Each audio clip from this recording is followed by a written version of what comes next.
right, everyone, welcome to the call. We're going to have a little fun today. And look, you can't hardly see it, but I actually outlined what I'm going to go over, just so you can be surprised, if not amazed, that I actually did that. But today I was going to talk about energy and energy alignment, because we've been talking about, from the work of Dr. David Hawkins. I always want to say Dawkins, but it's David Hawkins. David Dawkins is another scientist. And he's the one with the energy levels, how emotional states have different energy levels, of shame and guilt being the lowest, going up into fear, right? These are, and his premise was, if you were down in this area, you had to use force to accomplish anything. And to force, it was about force, fear, anger, pride. You have to use force. When you stay up in the higher areas, after you pass the middle level, right? Which most people don't in the world, by the way.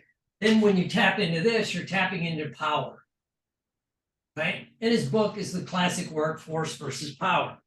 And so we know that, right? The lower levels. With the switch level between the lower levels that keep you, that drain you of energy, that are just negative, pride, the anger, the fear, there's a few more, guilt, shame being the lowest, right? The switch point is courage.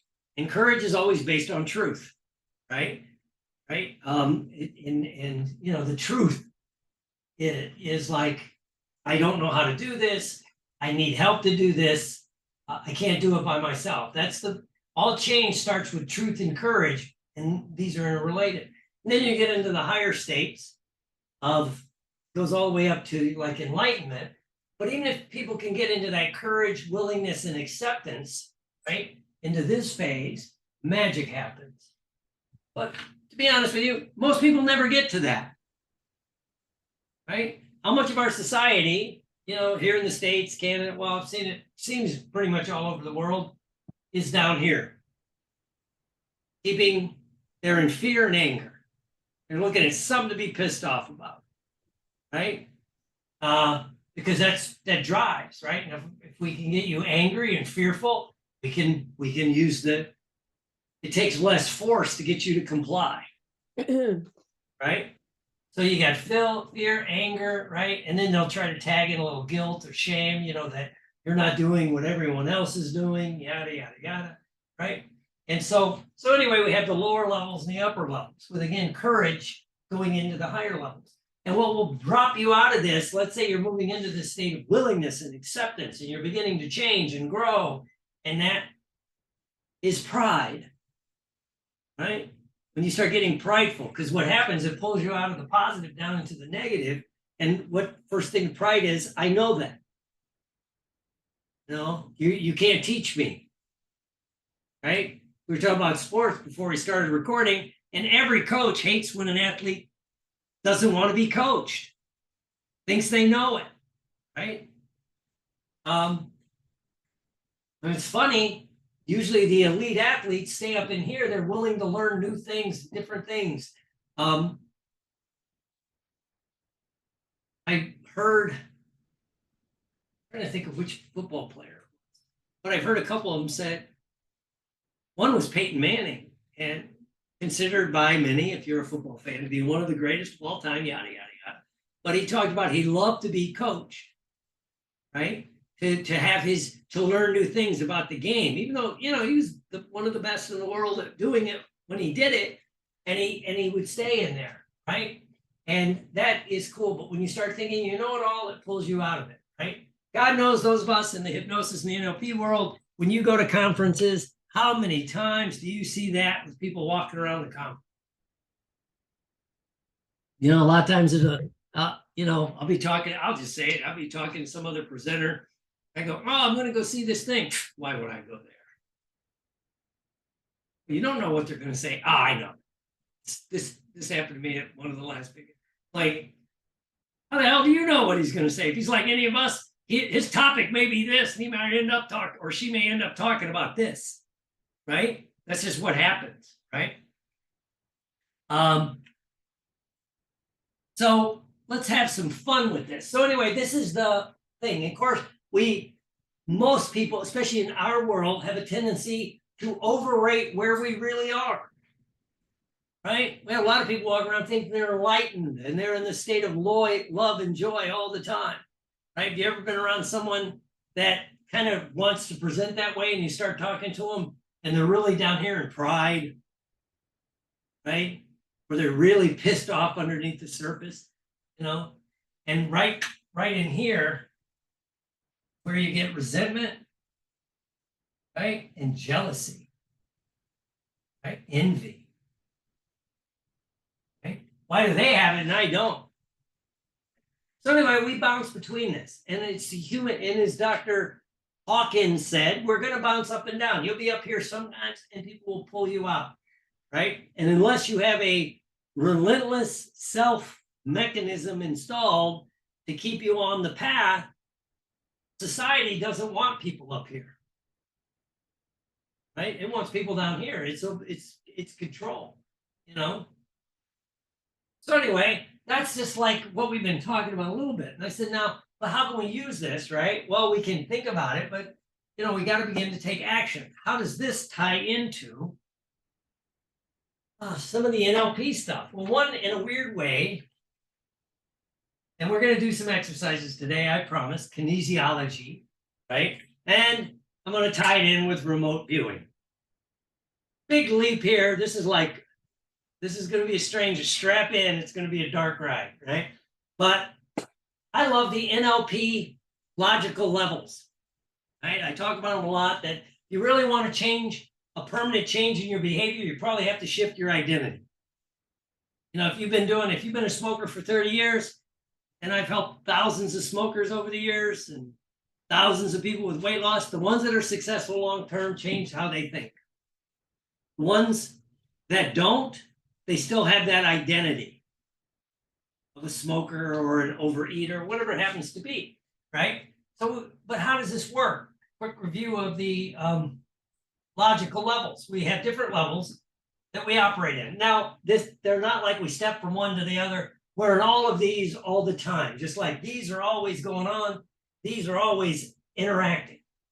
But the environment, where you are, where you work, where you live, your friends, your family, everything about your environment is the first level, right?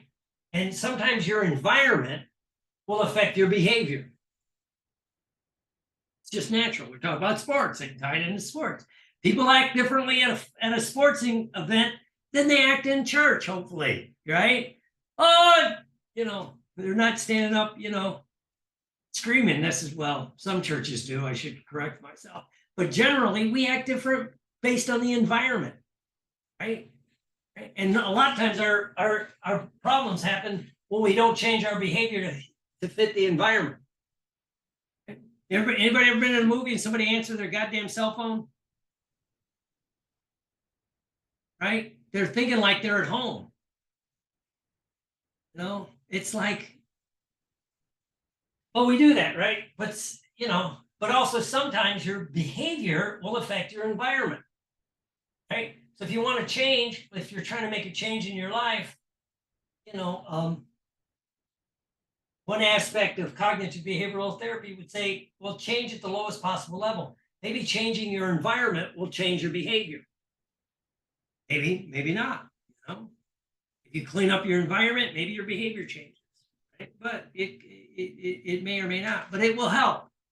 If a person's trying to quit drinking, they probably shouldn't be in the environment of a bar or a tavern or a club. Right? It doesn't make sense. When one of the hardest things I ever used to do is help people I knew that were in recovery that wanted to stop smoking. Okay, well, fine, you got over one addiction, therefore it should be easy to get over another addiction. Yeah, well, I heard smoking's worse than like the alcohol or the hard drugs. Are you an idiot? No, it's not. More people die from alcohol withdrawals than all the others, right? When I used to run rehab detox centers, you see a heroin addict curl up in the corner and just for 24 hours, it's pretty rough if they were hardcore, right?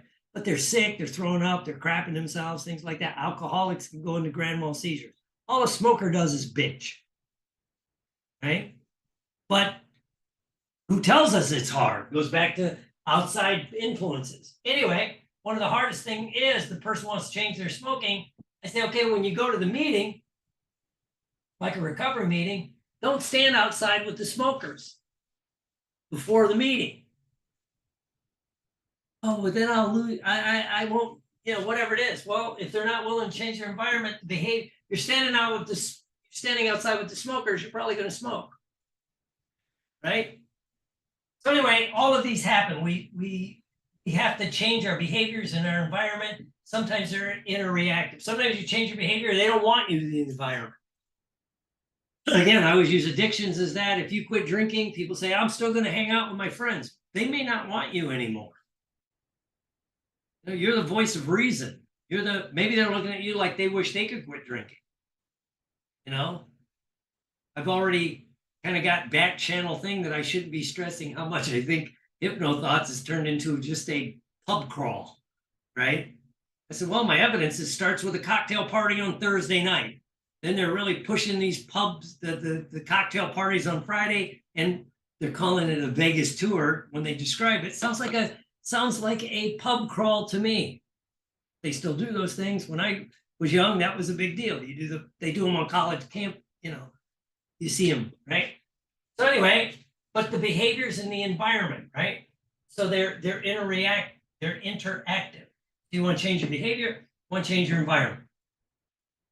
Sometimes changing one will change the other, but you become aware of it. Someone's trying to lose weight, you probably don't need to keep all the junk in your house. Sometimes we need to get new skills, which we don't know how to do the behavior, right? Then you go and you get training, education, information that can help you. And then you have beliefs that can affect everything. Do you believe you can change your behavior? Do you believe you can change your environment? What are your beliefs about the things that you want to do? Right? And again, your beliefs tie into things over here, same with all of these things will affect your behavior and your environment. When you're feeling angry or fearful, you want to associate with people at the environment level that are probably angry and fearful. Right? If you're when you move into the positive, you want to do that. So all of these things begin to interact with this stuff. And especially at the levels of beliefs. What are your beliefs? Can you do it? Do you want to do it? Things like that. And then you get to your identity. Who are you? You need an identity shift sometimes to really make long-term change. You have to become the person you want to be that would do these behaviors and skills naturally and effortlessly. Right? You get a behavior change, then you get a belief change, and eventually, then it becomes an identity change. In the kind of groups that I'm in a lot, how long did it take you to get part of your identity where you were a hypnotist? You just say, I'm a hypnotist, no big deal. Just it's who I am, it's what I do. Whatever it is, once you get an identity shift, then some of these, and if you have a true identity shift, maybe these other things, your belief shift, right? And this and that. So if you get these shifts, it's fascinating stuff. And this is where I usually stop when I'm teaching this, because we can help people shift their identity, and you can shift your identity through your behaviors, right? If you start doing things differently, eventually it will work up and start to shift your identity. And then at the highest level, though, is your connection. Some people call it spirituality, but it's your connection to these higher states, to this higher self, to this, your connection to tie it together, to power. Right?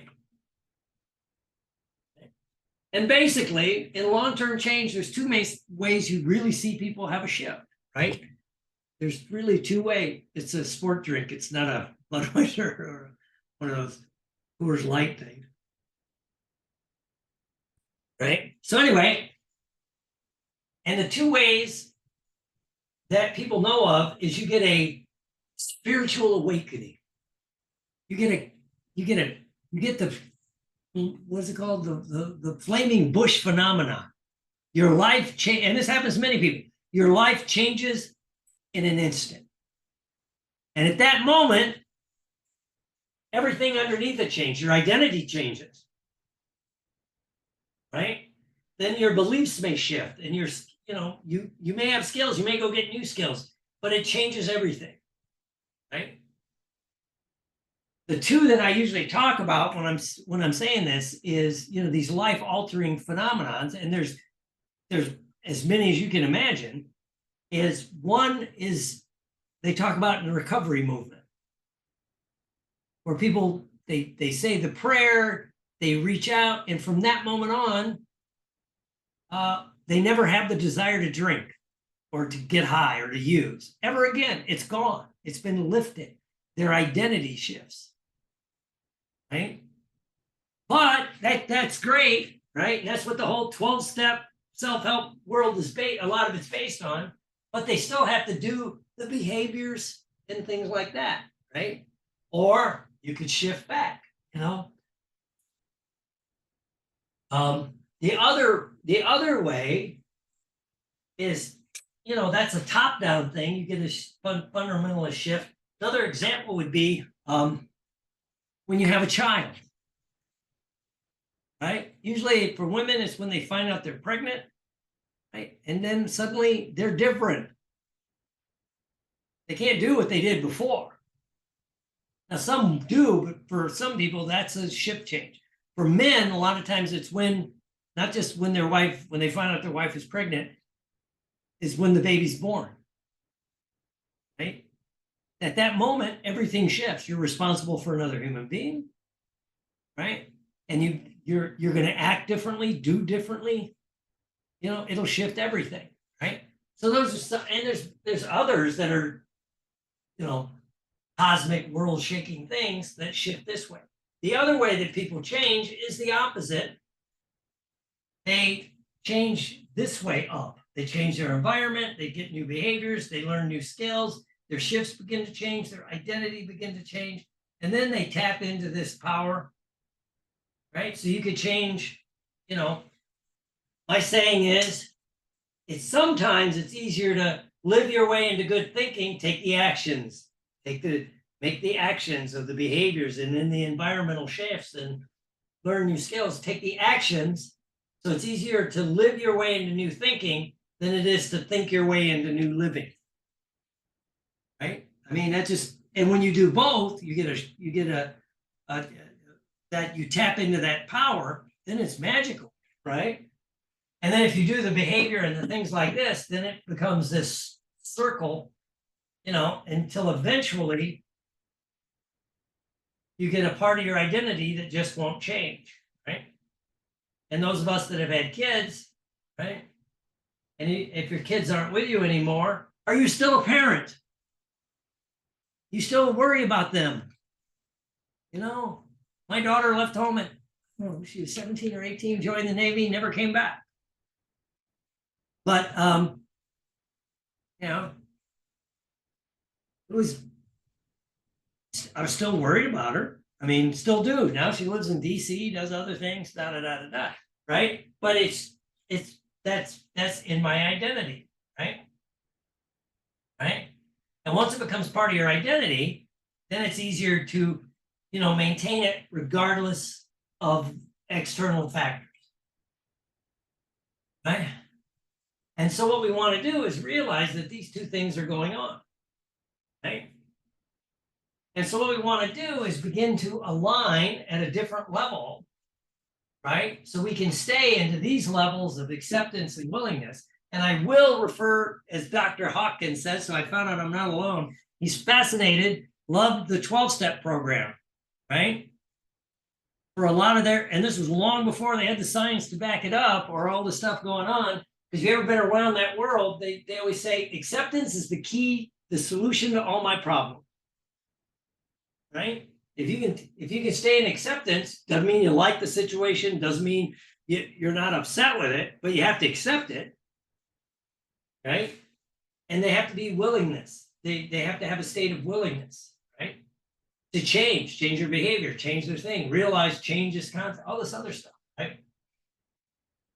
And you may get a burning bush phenomenon. Maybe and they say there are two types of spiritual awakening, right? The burning bush phenomenon or the through actions. And in the literature, this part this is where I think people that at least aren't, that condemn the 12-step world out of ignorance, thinking it's about powerlessness when actually it's about tapping into your power. But that you have to take the actions to make the change, right? And that, by doing the actions, and it's all about clearing out this stuff, the anger, the guilt, the shame, and taking responsibility and making the changes permanent. Right? And the other thing that I love is it always says that their recovery is based on your spiritual fitness, right? That you have to constantly work at it. It's not a given that once it changes, it's going to stay this thing. So there's a lot of really cool stuff in there, and taking responsibility for your past, right? And so, but it's about tapping into this power, right? That most of us, we lose. There's some argument that substance abuse, a lot of your mental problems that we get into, but substance abuse, food abuse, relationship abuse, all of this is because people have disconnected from their higher self. That makes sense to everybody? So how do we begin to tie all this together, right? And it's the old thing that, again, contempt prior to investigation will leave one in eternal ignorance. You got to kind of flow with me on the next one, because a lot of us around the hypnosis and the NLP world have been exposed to kinesiology for a long time. Correct? I can see some of the people, right? I mean, you see it demonstrated, and there's people that love it, and those of us that learned it a long time ago. It's like a lot of our skills, it gets put on the back burner. We don't use it the way we used to, right? And then we see someone new get into it, and they love it because they're still tapping into the power. It's kind of like, again, I always say that I'm guilty of it, and other people.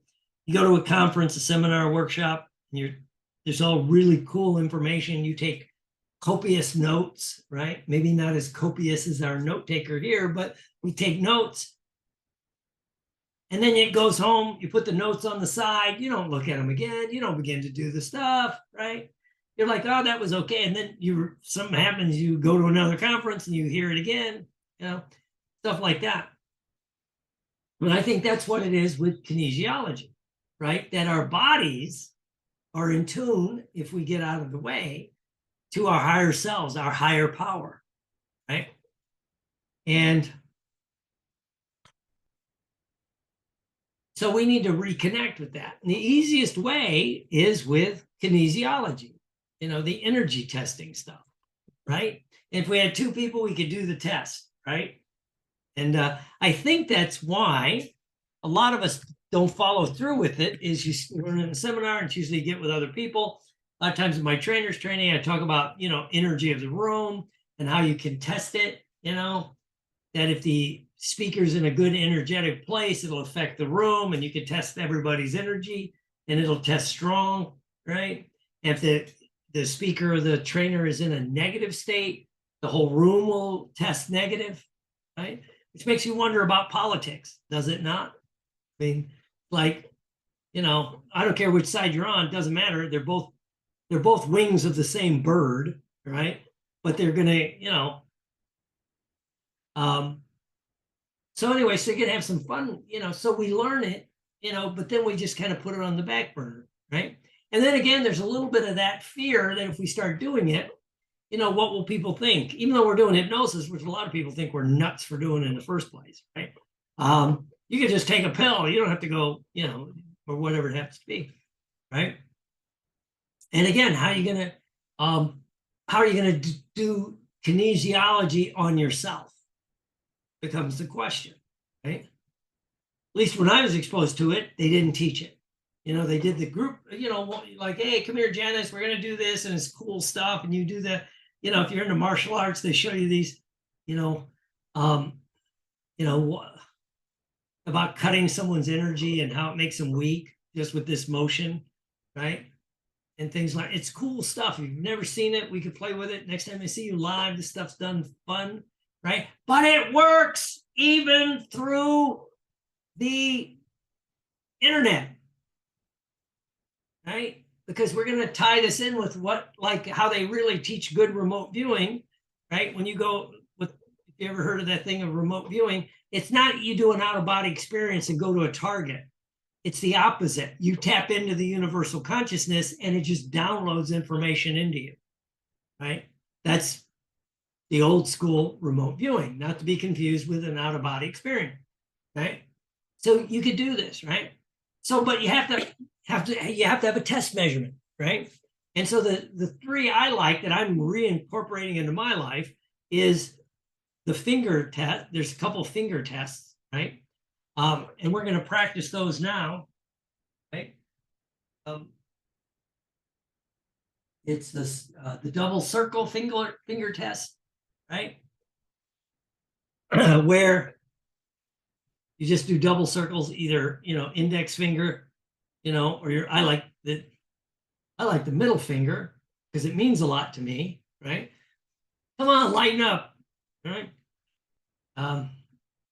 But by the way, when you get people to laugh, it strengthens their energy system.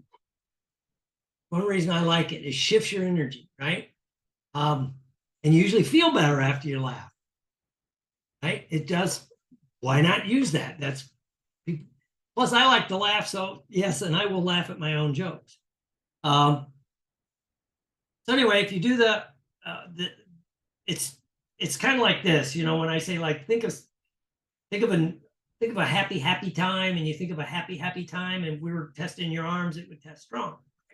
But this one's kind of hard to do on yourself, so you could do it this way. So you take your fingers, kind of interlock them, so they're like the thing, and then you kind of squeeze your fingers together, not enough that it hurts, but then kind of close your eyes and think about something where a happy time, a fun experience where you felt strong and energetic. And as you do, then try to pull your fingers apart, see how strong it is, right? Probably pretty strong, right? Good. Now open your eyes, right? Now close your eyes.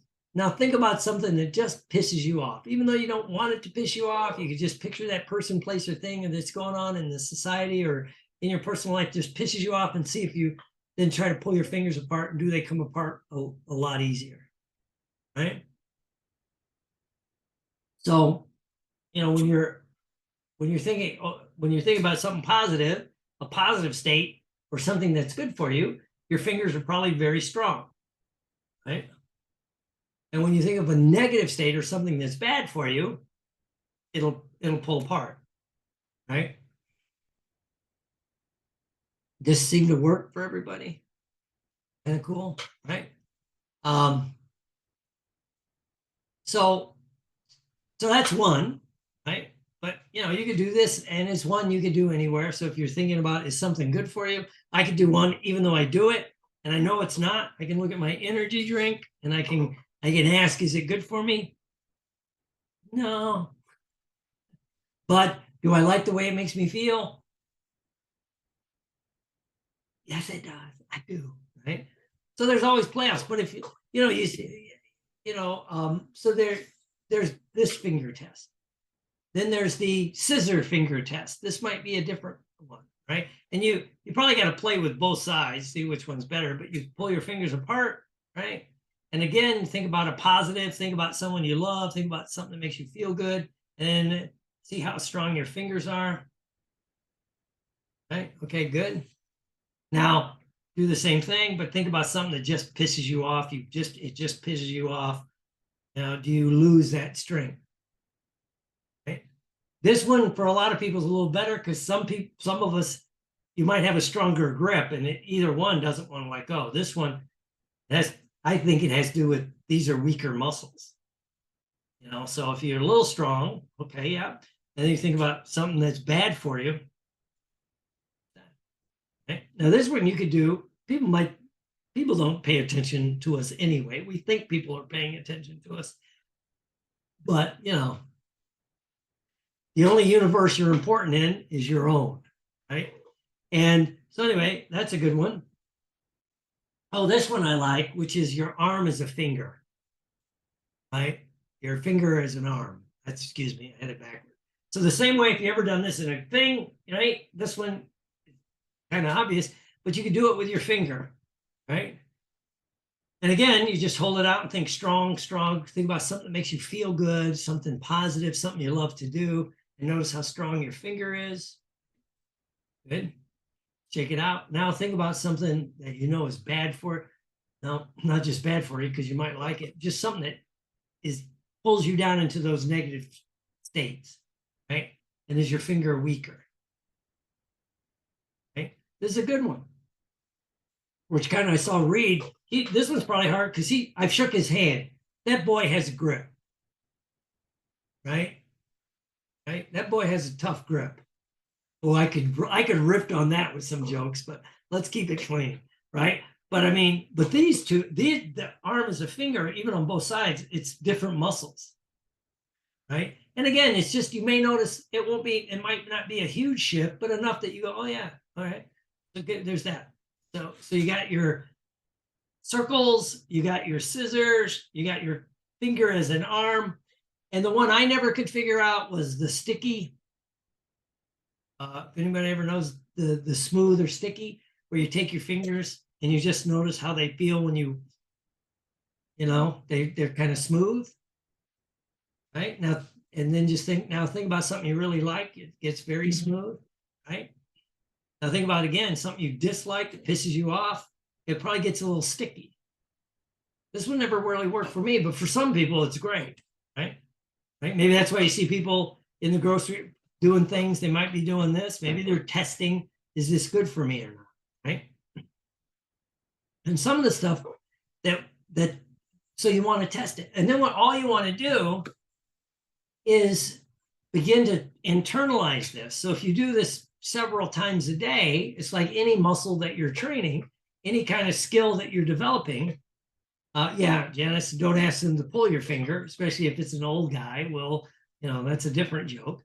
So anyway, so you could practice, right? The more you practice it, you can internalize it. Well, what if you internalize if you do this several times and you get practice at it, and then you ask it to give you a color or a feeling, maybe wherever you want, you know, in your body, that lets you know like something's good for you or not. Does that make sense?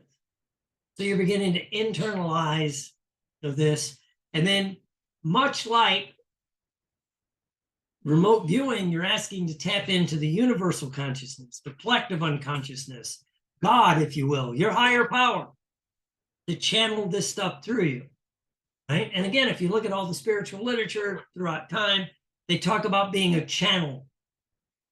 You know, you see it in India, parts of the Middle East, the Christian religion, tribal religions. They talk about being a vessel for the connection to the universe. You know, I like to lately. I've last 15, 20 years, I've gotten into the American Indian thought. You know, that it's Mother Earth. It's the, you know, it's the Great Spirit.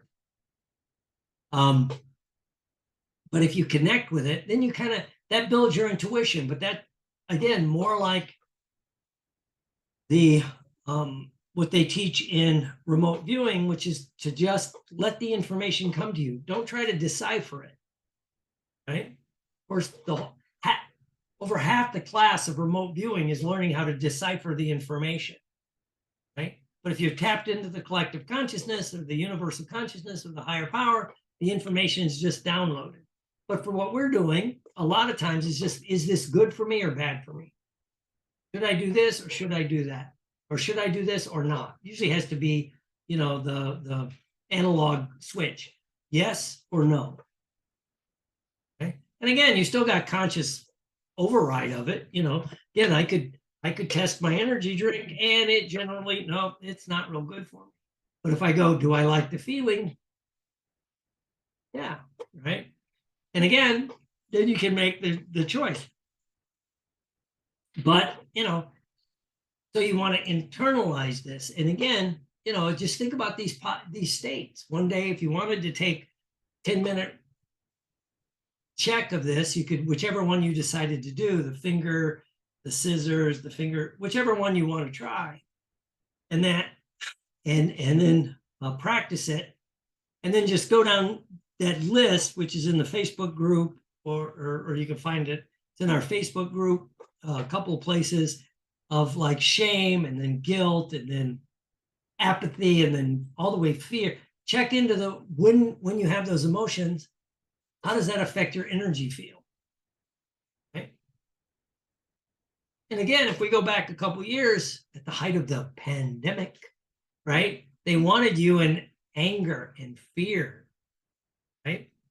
And even a classically trained immunologist will tell you those aren't good states for your immune system, right? And then you add in 30% of the American population is taking drugs, and if you look at the number one side effect for a lot of the drugs we take, especially the psychotropics, is it makes you more prone to infections.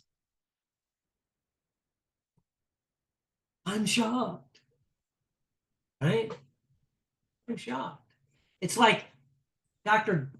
Hawkins talks about the side effect for psychotropic medication. To this day, they haven't got rid of, is about 25-30% of the people that take psychotropic medications, antidepressants, anti-anxieties, mood stabilizers, all of them. The main side effect, and it's high, like 25%, even it can be as high as 25 to 30%, is what they call tardive dyskinesia, shaking, right? And now, because they've been advertising a drug that's good for that, because their answer, you took this drug that gave you this issue, we're going to give you another drug that'll take away this issue, right? And once it really develops, tardive dyskinesia generally does not go away, right? Generally will not go away. Now, they did a study, I think it was 6,000 patients, across, how they do a true study. And they were going to be taking psychotropics because they were, from their viewpoint, clinically needed. But they put them on a regimen of vitamin C, high doses of vitamin C, vitamin B1, B6. There were some B vitamins, B1, B6, a couple other things, and one other vitamin. And the control group of the 6,000 people that took the vitamins, there was only like 25 or 30 people that got tardive dyskinesia, right? Did they ever make this part of the protocol? Because most of your psychotropics are not handled by psychiatrists, or, well, psychologists generally don't prescribe. They're prescribed by general practitioners and nurse practitioners. Something like 80% of the psychotropic medication, and they never really tell people to go get therapy with the psychotropics, which is the original intent. Hey, we need you to take this right now, this mood stabilizer, but I want you to go to therapy and then eventually wean you off the drugs. No, it seems to be the opposite. They just give you the script. Is it working? Great. Then keep taking it. They're working great. Yeah, keep taking it. Oh, I'm getting these side effects. Well, then take this for the side effects of that, right? And a lot of that is because, classical American Western medicine doesn't believe in the efficacy of taking vitamins and supplements, right? So people, they never got around saying, by the way, if you're going to take this, if you take this, and it was a pretty high dose, not that high dose, a few thousand milligrams of vitamin C a day, a few hundred milligrams of the B6, B1, B3, and which I'm forgetting a couple of the others, right? Okay, did it have side effects? Makes your pee bright yellow, right? Other than that, they never, no, doesn't want to do it, right? And again, a lot of us know from dealing with our clients, when you start talking about that, people just, Well, I heard if you eat healthy, you don't have to take vitamins. Where did you hear that? Well, that's what my doctor says. Who trained your doctor? Right? Oh, the pharmacy reps, right? Oh. Right. So anyway, it's kind of cool stuff. And as a few people said, I remember that thing they did where they found some freeze-dried, I think it was freeze-dried food that were packaged during World War II.